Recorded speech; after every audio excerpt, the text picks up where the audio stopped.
प्रत्यर्थ प्रकरण असं पण म्हटलं जातं. ठीक आहे. आपल्याला आता माहिती आहे कारक किती आहेत? कारक किती आहेत? 8. किती आहेत? 8 हे 7 विभक्ती 8. कर्ता, कर्म, करण, संप्रदान, अपादान, अपादान, संबंध आणि अधिकरण. ठीक आहे. आणि विभक्ती किती आहे? 8. प्रथमा, द्वितीया, तृतीया, चतुर्थी, पंचमी, षष्ठी, सप्तमी आणि संबोधन. संबोधन हे कारक नाहीये, विभक्ती. ठीक आहे. तर आपल्याला आज आता कर्ता पाहायचं आहे. कर्त्याची प्रथमा का करावी? म्हणजे मी आंबा खातो. हा मी काय प्रथम पुरुषी एकवचन आहे. मग हा प्रथमाच का असावा याचं काही सूत्र आहे. मग आपण ते पाहूया. कर्ता म्हणजे कोण? क्रिया करणारा जो आहे तो कर्ता.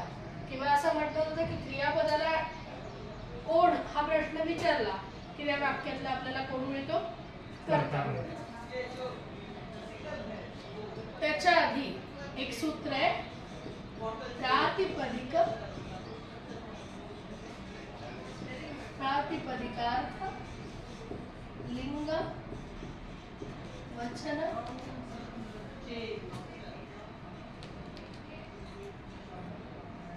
परिमाण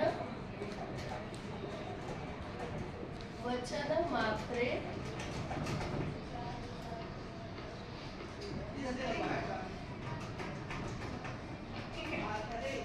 याचा सरळ सरळ अर्थ काय की प्रातिपदिक अर्थ निघेल तेव्हा लिंग परिमाण वचन यानुसार त्याची म्हणजे त्या शब्दाची प्रथमा करावी.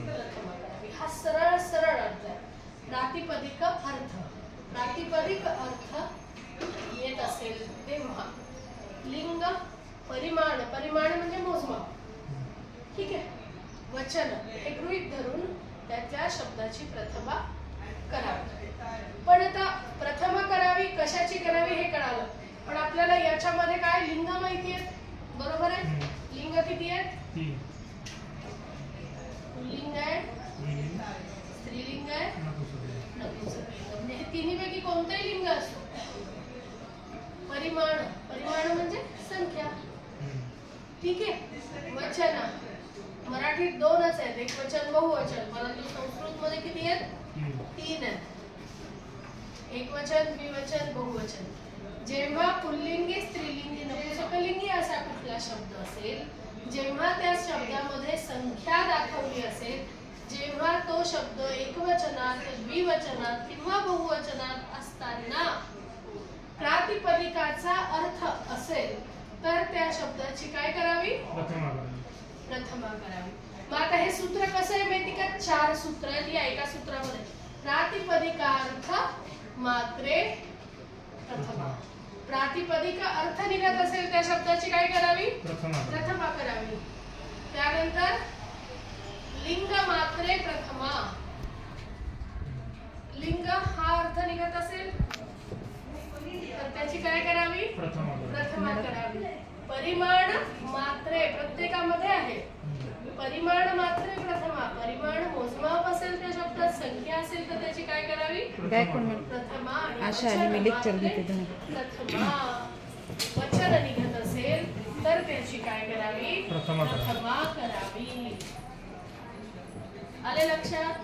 या पद्धतीने हे 4 सूत्र एका सूत्रामध्ये येतात. ओके. एवढं लक्षात आलं? पुष्पा बंद कर.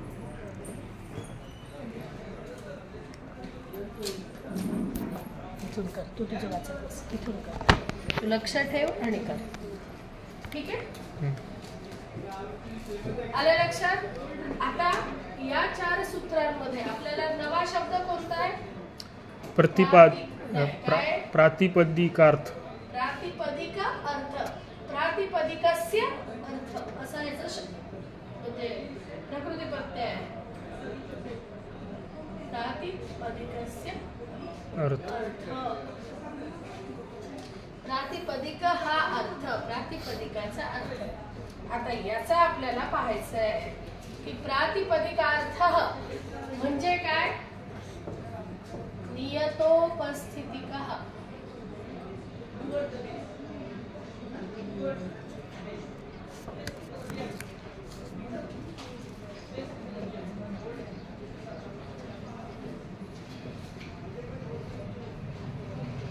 नियतोपस्थितिकः प्रातिपदिकार्थः म्हणजे काय की मुख्य आहे.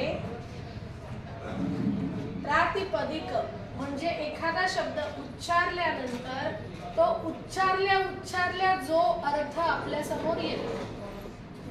आता मी म्हटलं गाय, गाय म्हटल्यानंतर गाढव येतं का समोर आपल्या.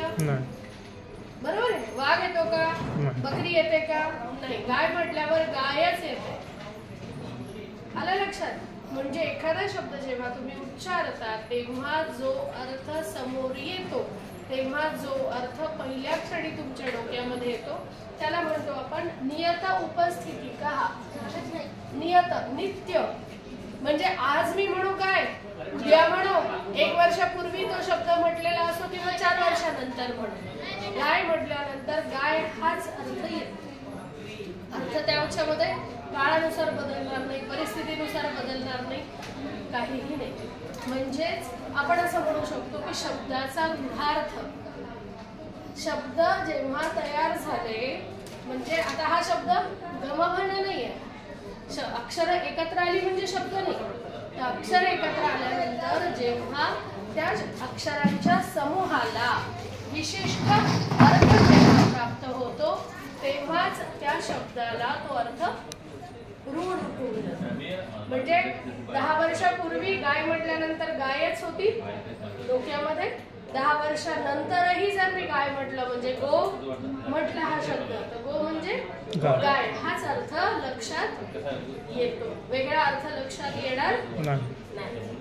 म्हणून नियता उपस्थितिकः शब्दाची म्हणजे ज्याला काय शब्दाचं उच्चारण झाल्यानंतर जो नियत म्हणजे नेहमीचा नित्य अर्थ उपस्थित होतो त्या शब्दाला काय म्हणू शकतो आपण. प्रातिपदिकार्थ. प्रातिपदिक म्हणजे नियतोपती. नियतोपस्थितिकः. नियतोपती. नियत अधिक उपस्थितिकः. नियत यातलं अ बरोबर आहे आणि यातलं उ. अ अधिक उ बरोबर ओ झाला. नियतोपस्थितिकः. नियतोपती. उपस्थिती आहे शब्द काय अवघड आहे. नियत उपस्थितिकः. नियतोपस्थितिकः. आता हे वाच. प्रातिपदिकार्थ. प्रातिपदिकार्थ लिंग परिमाण वचन मात्रे प्रथमा. प्रातिपदिक हा अर्थ असेल तेव्हा प्रथमा करावी. लिंग असेल तेव्हा प्रथमा करावी. परिमाण मोजमाप असेल त्या शब्दामध्ये तेव्हा त्या शब्दाची प्रथमा करावी. वचन असेल तेव्हा प्रथमा करावी. प्रातिपदिक म्हणजे प्रातिपदिकस्य अर्थ. प्रातिपदिकार्थ म्हणजे नियतोपस्थितिकः. प्रातिपदिकार्थ एखादा शब्द उच्चारल्यानंतर त्या शब्दाचा नियत म्हणजे नित्य उपस्थित होणारा जो अर्थ आहे त्याला तुम्ही रूढ अर्थ म्हणू शकता. बरोबर आहे. त्या शब्दाला आपण काय म्हणतो प्रातिपदिकार्थ. म्हणजे जेव्हा कृष्ण म्हणू तेव्हा राम समोर येणार नाही. भले ते विष्णूचाच अवतार आहे. जेव्हा राम म्हणू तेव्हा सुदर्शन हातात घेतलेला कृष्ण लक्षात येईल का. नाही. कारण तो अर्थ त्या शब्दाला अभिप्रेतच नाहीये. बरोबर आहे. जसं नारायण म्हणल्यावर गायत्री डोक्यात येईल का, नाही येणार. बरोबर आहे. एखादी व्यक्ती एखादा शब्द त्याच्या अर्थाला सोबत घेऊन येते. आलं लक्षात. या पद्धतीने नियत उपस्थितिकः अर्थः नियत उपस्थितिकः मग तो अर्थ आहे प्रातिपदिकार्थ. प्रातिपदिक अर्थ जो असेल तो फर्स्ट इयर सेकंड प्रातिपदिक नित्य अर्थ हा म्हणजे शब्दाचा नित्य उपस्थित होणारा अर्थ. आलं लक्षात? परंपरेने चालत आलेला अर्थ. परंपरेने चालत आलेला म्हण किंवा रूढ झालेला, म्हणजे आपल्याला सरळ म्हणता येईल की देअर इज नो अल्टरनेटिव्ह. शब्दाचा अर्थ, आता एक सोपं उदाहरण सांगते. मी जर नेरकर घराण्यात जन्मले आणि नेरकरांची मुलगी आहे, तर मी दुसऱ्यांची मुलगी दुसऱ्या घराची नाव लागेल का मला? नाही. लग्न झालं म्हणून ते लागेल, पण जन्म ठिकाण माझं बदलेल का? जन्म वेळ बदलेल का? जन्माचं कारण बदलेल का? एकदा जेव्हा त्या शब्दाला अर्थ प्राप्त होतो तेव्हा काही असो, कशाचाही प्रभाव त्या शब्दाच्या अर्थावर होत नाही. हा, कधी अर्थ बदलतो? त्या शब्दाला प्रकृती प्रत्यय लागला तर. हा, आता सपोज हा गो शब्द आहे. गो म्हणजे काय? गाय. गाय. पण मी जर म्हटलं गो प्रतिपालक, म्हणजे गाय पाळणारा, गायीचं रक्षण करणारा आहे. पालक. गोपालक हा वेगळा शब्द. गाय सांभाळणारा, गायीचं पालन पोषण करणारा. प्रतिपालक म्हणजे गायचं रक्षण करणारा. कळाला?